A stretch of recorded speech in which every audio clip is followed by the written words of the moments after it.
Good morning, everyone. Morning. Good morning. Thank you very much for joining us this morning at Community Action. My name is Vi C., and I'm the Director of Community Action Partnership of Lancaster and Saunders counties. Community Action's mission is to empower people living in poverty to reach their full potential and achieve self-reliance.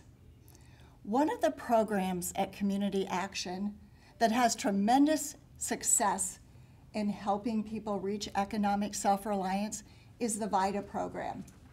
VITA stands for Volunteers in Tax Assistance. And this morning, we're here to celebrate the almost time to launch the VITA preparation season. Now, rarely do we come together to celebrate that it's almost time to do our taxes, right? But in this case, we're celebrating the fact that the VITA program assists low and moderate income individuals in preparing their taxes at no cost. I'd like to introduce Rick Carter. Rick Carter really needs no introduction, but I would really like to recognize Rick as the person in the Lincoln community who brought VITA to Lincoln. I think that Rick was the creator, he was the manager, and he continues to be really the steward and spokesperson for the VITA program. So thank you, Rick. Do you happen to remember what year that was in? I'm sorry to put you on the spot, but... Well, it would have been 2002 was the first year, 2002 that we started the program. Right. And brought the university on in probably 2004. Maybe 2006. Absolutely. And about 5 years ago, I left a meeting with Rick in which Rick persuaded me that Community Action was the next best home for the VITA program. And at that point in time, the University of Nebraska Center for Civic Engagement agreed to be the co-sponsors of the VITA program. So we have very much appreciated that partnership. And I think each year since 2002, the number of returns prepared, the number of individuals in our community who have benefited has increased, and we have also realized an increase in the number of dollars returned to our local economy based on that increase of returns. I want to introduce a couple of, actually the two people in Lincoln who manage this program for the university and for Community Action. First is Andrew Ritta. Andrew is the administrator of asset development at Community Action. So between about November and April 15th, almost all of his time is spent coordinating the efforts of volunteers in the VITA program. And secondly, Dr. Linda Moody. Linda, you can wave at everyone. Linda is the Director of Service Learning for the University of Nebraska Center for Civic Engagement. Linda also spends, I'm assuming, almost that same calendar period coordinating the efforts of volunteers preparing taxes. And in Linda's case, that is primarily student volunteers. So a great opportunity and learning opportunity going far into the future.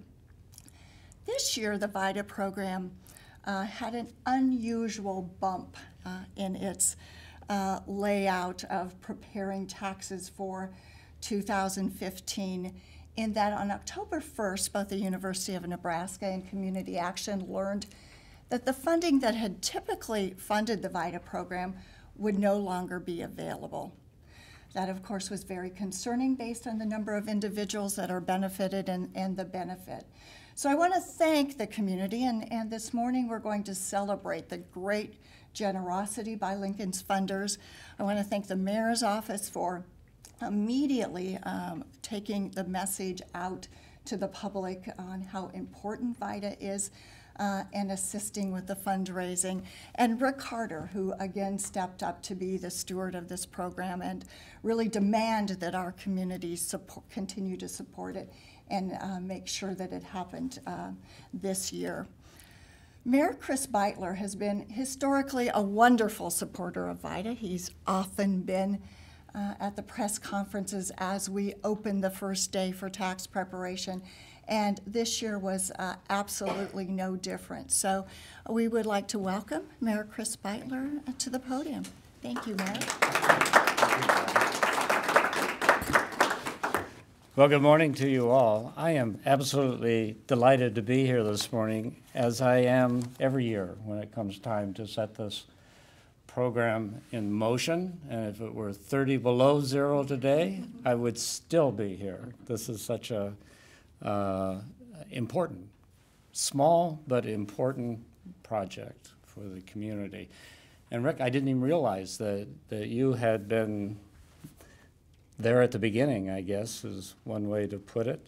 So thank you very much for all of the years of participation you've put in on it. It sounds like a major, major accomplishment for you. I hope you get your own taxes paid on time, do you? Mostly, I try. Mostly? Okay. Well, if there are any penalties, let me know. I'll help out with it personally. If you. Vi, thank you for hosting us today and for all the hard work you do getting this in motion every year. And I'm really excited to be a part of the community funders this year, the city is. And the community funders, you mentioned the lapse of older revenue streams. The community funders now have come up with $37,000, I think, so far, to support the program in the Lincoln area. And these funds are so important for the training and the coordination of the volunteers. I think they're all volunteers who actually work with the low income and get the job done. Last year, VITA volunteers prepared and filed nearly 5,000 returns, which brought back over to the community $6.2 million, funds that would not have been distributed in the community but for these programs. And these are also, as you're very well aware, funds that are in the hands of low-income taxpayers in the community, making it all that much more important. The money they save through the free service and the money they get back on their returns increases their financial stability and their self-reliance, of course. And the program is having a positive impact on the community generally because, as we all know, most of this money will be spent at local businesses. The City of Lincoln this year contributed $10,000 to the effort. The city is committed to funding this important program because it supports working families and because it relieves some pressure on local, state, and federal human resources. When we help families get their money back, money that they earn from employment, we help to save funds that taxpayers and nonprofits can provide to support other working families. The VITA program is a strong statement, I feel, about the values of work and self-sufficiency. The people of Lincoln receive an amazing rate of return for their contribution, both fiscally and in terms of promoting individual and community values. So I want to thank the other funders who also recognize the importance of the program. The Cooper Foundation, do they have a representative here today? I'm not sure. Okay. Lancaster County, Larry Hutkins is here today, Commissioner Hutkins. And I know we have a program outside of Lancaster County. Can I ask you to come up later and tell us about that just a second? Okay. The Lincoln Community Foundation, anybody here from the Community Foundation? Okay, they helped out. United Way of Lincoln and Lancaster County. I think Robin's here. There you are, yeah. The Woods Charitable Fund, Tom Woods is here today. Tom, thank you very much. And then, not in terms of money, but in terms of providing facilities and in terms of support. Our library director is here today. Pat Leach is here. thank you, Pat, for being here. And with that, I'm sure you could use a little bit more money. Yeah, okay, so I want to encourage, and hope you guys will encourage other funders to step up and throw in a few more dollars into the program. The Community Action Partnership estimates that if all eligible households in Lincoln use the VITA project, the combined savings would equal over $11 million. So you can see if we can get some publicity going, the numbers can go up and the benefit to the community can be even greater. Making sure that your tax returns are prepared accurately is especially important starting this year because the Affordable Care Act goes into effect in some aspects. It changes now with regard to the premium tax credit and with respect to the personal responsibility payments required. These things will appear on returns for the first time, and VITA volunteers are being trained even to deal with these newer issues related to healthcare insurance. The VITA volunteers also will be able to help taxpayers determine if they're eligible for the Earned Income Tax Credit, the one they call the EITC. The credit reduces the amount of federal tax owed and can result in a refund check. And in fact, last year, 1,200 individuals did receive a refund check, being helped by VITA volunteers, and claimed close to $3 million right here in Lincoln in credits. So again, and finally, I want to thank VI and Community Action for their key role in it all. The University Nebraska Center for Civil Engagement, helpful in so many ways in the community. And again, thank those community partners who have contributed to it. And we got it going again for one more year here, big time, with some big anticipated returns. Carl Eskridge from the City Council is here today, big supporter of this particular program and these kinds of programs. Carl, do you want to say a word or two? Thank you. You know, a year ago, we had released the Lincoln Vital Signs Report, and it was news to a lot of the community, not news to Community Action and others who do this work all the time, about the needs in the community. And I just want to talk about one of them. An individual who actually was a farmer, and he learned of the fact that he was being audited. And here's a responsible person. All of his life he'd been responsible and felt like he was being accused of doing something wrong. He couldn't handle it. He just couldn't handle the pressure of that. He needed some help. And fortunately, there was help available for him to help walk him through what he needed to do to kind of clear his name.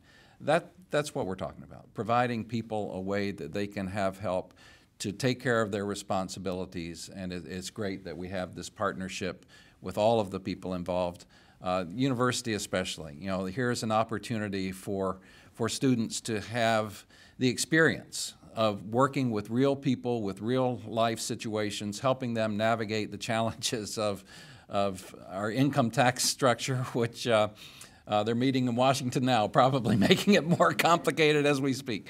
And it's just a great opportunity for students to learn, to work with real people, to help people, and for all of the participants who are engaged in helping that happen, from the libraries with the physical space to the volunteers at the university, helping to train people with community action, all of these different features. Thank you. This says a lot about the kind of community that we have, and thanks funders for helping to keep this going. Thank you.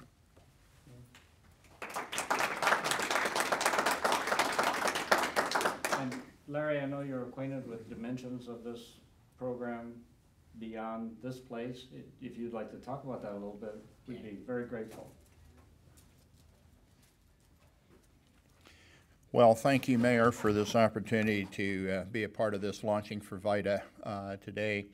I just would like to say publicly that the mayor has been great to work with. This is my 27th year as Lancaster County Commissioner, just finishing up 2 years as chair of the county board. And Mayor, I've worked with 5 mayors, and I don't think relations have ever been better with the city or the county than we are now. So thank you for those communications. And thank you for the opportunity to partner on a project such as VITA, which has mutual benefits for both of us. As you probably know, the county administers general assistance. The number one complaint that I get as a county commissioner is property taxes. Property taxes supply the money for general assistance. Well, if we can get people to file tax returns and get money that is due them legally back, that is a property tax savings. And since the county does not have access to sales or income tax, we only have the property tax, it's very vital that we have that opportunity.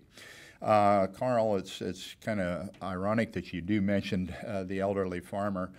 Carol and I, Senator Hutkins and I, were both raised on a farm and have elderly parents, and they have really been perplexed the last years of their lives trying to fill out their income tax returns.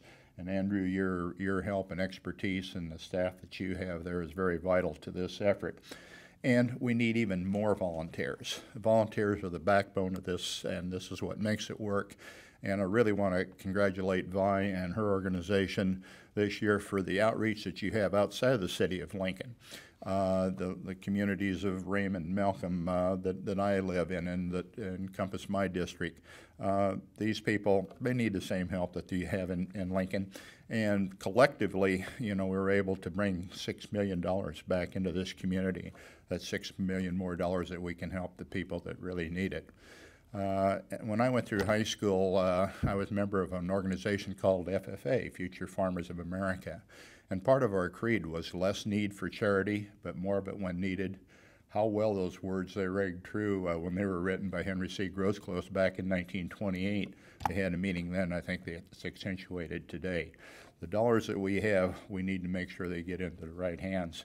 This program, Community Action, helps do that. Lancaster and Saunders County are vast counties. I guess one of the things a lot of people don't realize, most counties in eastern and southern Nebraska are 24 miles by 24 miles. If you look at the weather map at night, you'll see all those nice little squares all along both sides, and then you see 2 larger counties, Gage County and Lancaster County. A lot of people don't realize this, but there was another county in between us, so we were actually set up as a 24 by 24 mile county. 1890s, there was a recession, and the center county disbanded at where Centerville, Nebraska is today on Highway 33 going out to Crete. That was the county seat. They gave half of the county to Gage County, the other half to Lancaster County. So we're 24 by 36 miles. We have about 864 square miles in the county. About 70 miles are inside the city limits, so there's about 800 miles that are outside yet. So a lot of people, more farms in Lancaster County than any other county in the state of Nebraska. So this rural outreach is very vital, Vi, and we're glad that you recognize that and you're putting resources to it. Once again, you all know somebody, friend, relative, somebody that's been a tax preparer or in law school or something. If they could help out and we can get more volunteers in the rural areas as well as more in Lincoln too. This program, we haven't fully utilized it yet. We can do a better job, and we will. But thank you for the initiative, and Mayor, thank you for the opportunity. Lancaster County is very supportive. All 5 of us commissioners are. Great. Thank you.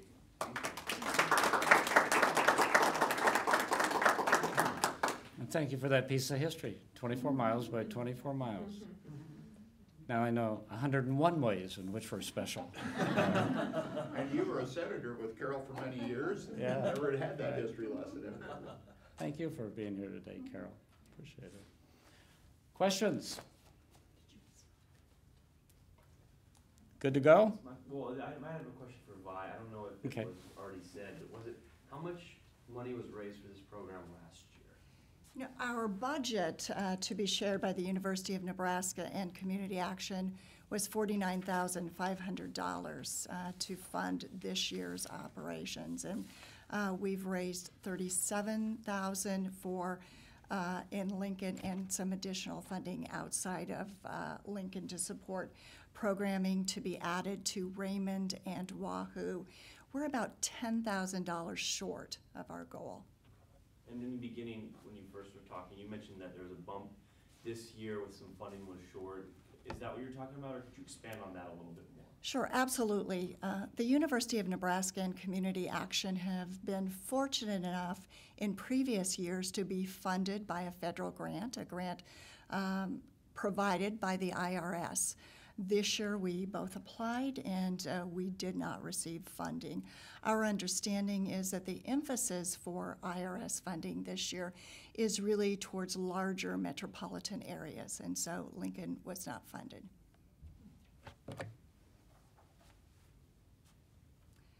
We also have Andrew Ritta and Linda Moody available, so if there are any questions really relating to the VITA schedule, or to how to become a volunteer, they can answer those questions. I think the Commissioner Hudkins and Mayor Beitler did a wonderful job of really introducing our gaps this year. We have a funding gap. We talked about that, $10,000. We're very thankful for the generous support that came forward in about this much time this year. So thank you very much for reviewing our applications quickly. We have a volunteer gap. The limit in the number of returns that can be done each year are controlled by the number of volunteers that we have, and we can still accept volunteers and train volunteers. And so both Andrew and Linda can certainly answer any questions anyone might have about the schedule. We do have schedules, and so please take some with you as you leave and distribute them widely. The schedule is also available on all of our websites, so you can reach it that way. But any questions relating to the logistics for Linda or Andrew? Andrew, do you happen to know how many, about on average, how many returns a single volunteer can help file? Andrew? Once you go to the microphone. The number of returns that a single volunteer would prepare really depends on how often that volunteer volunteers. Once sites get up and running and the volunteer has a little bit of experience under their belt, they tend to prepare a return about in a half an hour. Most of our sites are open for 3 or 3.5 hours, which works out to 6 or so returns a night for the average volunteer. If that volunteer decides to volunteer more than once a week, they will certainly prepare a much larger number of returns. Our filing season is about 12 to 13 weeks long. The first site is going to be open on January 18th, and then all the sites will be open for their regular weekly times by February 3rd.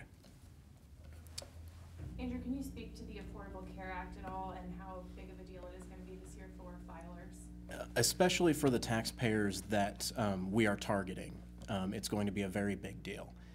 Anyone who bought insurance through the marketplace may have to reconcile their advanced premium tax credit, that credit that helped them to pay the premium during the year. And even if they didn't take the advanced credit, but they do qualify for the credit, that would need to be calculated and reconciled on the return. Similarly, for anybody who didn't have coverage or who had a coverage gap, they will need to determine whether they owe a personal responsibility payment and the amount that payment might be, or whether they have an exception to it. I'm assuming your volunteers are trained to help with that. Yes. Kind of talk about what their training is. Well, we provide training on all the tax topics that are covered, that are inside of our scope as provided by the IRS. We provide them with scenarios and examples of different taxpayer situations, as well as the mechanical training of how they do that on the return, which forms they use, and how that data is entered to make sure that everything is done correctly. The other thing that our sites all do, and that's part of the IRS program, is every return is quality reviewed. So one volunteer sits down and prepares the return with the taxpayer. Then the taxpayer sits down with another volunteer who reviews that return and makes sure that it's correct. And those quality reviewers are, experienced taxpayers who have had a lot of experience and are very good at what they do. Do you have a number of how many hours all of your volunteers put in last year? Not off the top of my head. I know like at the UNL volunteers were a little over 1,200 hours. So I would assume the community action numbers would be very close to that. So probably volunteers in general in Lincoln probably did in the neighborhood of 2,200 to 2,500 hours of volunteer service. And that goes from greeting tax clients when they first walk in to intake, getting all of their documents in order, and then the actual preparation of the return, the quality review, and then there is actually sometimes a third check that happens, and that's actually when it's transmitted. So there's never ever just a person doing a return. So one of the things IRS is very adamant about is that there are multiple people who are looking at the documents. And do you each of you can answer this, but as far as how many volunteers there were last year, not hours, but just individuals, compared to what we're at right now at this point this year? I mean, we had, I have a wonderful recruiter. So we're actually at the university for students, and primarily accounting students were a little bit higher this year. Typically we average anywhere, and our students, we ask them because they are full-time students and they have commitments and their schooling should come first. We ask for them to do all of the certifications, take a tax-wise training course, and then to serve an additional 8 to 10 two-hour time slots. So our typical student will have volunteered close to 30 hours. We've had students who have gone up close to 60 and 70 hours of volunteer time. And I think, I'm just trying to think of community numbers and things like that. I think in the past, we would probably, with the UNL numbers being right around 40, and I would say we would be probably close to that same number with a combined community efforts. Last year our combined volunteer total was just over 100. Okay, that's right. So we were a little bit over 50 volunteers. This year we're just under 40 right now. So we certainly could use more. And I mean, even last year, if we'd had more volunteers, we could have served more taxpayers. That's always something that we're looking for. And anyone who's interested in volunteering this year can still contact us. You can apply to volunteer through our website. It's www.communityactionatwork.org. Right on the front page, there's a link that says, I want to be a VITA volunteer. Click that, and that's the application. For new volunteers, we are holding a training on January 17th and 18th, and that's a Saturday and Sunday. And that's the training that will prepare you to pass the IRS certifications. Are there any requirements to be a volunteer? An interest in it and a willingness to learn. We do, of course, background check all of our volunteers. We do criminal history checks, child and elder abuse screenings, sex offender registry checks, things like that. We want to make sure that the public is safe in the sites and that there's nothing to worry about as far as anyone stealing information or any other issues happening. But anyone who's interested and willing to learn is welcome to come. We train you, and you are required to certify through IRS tests to make sure that you have the knowledge and skill to accurately prepare the returns. But that's not a problem for most of the volunteers who are willing to try.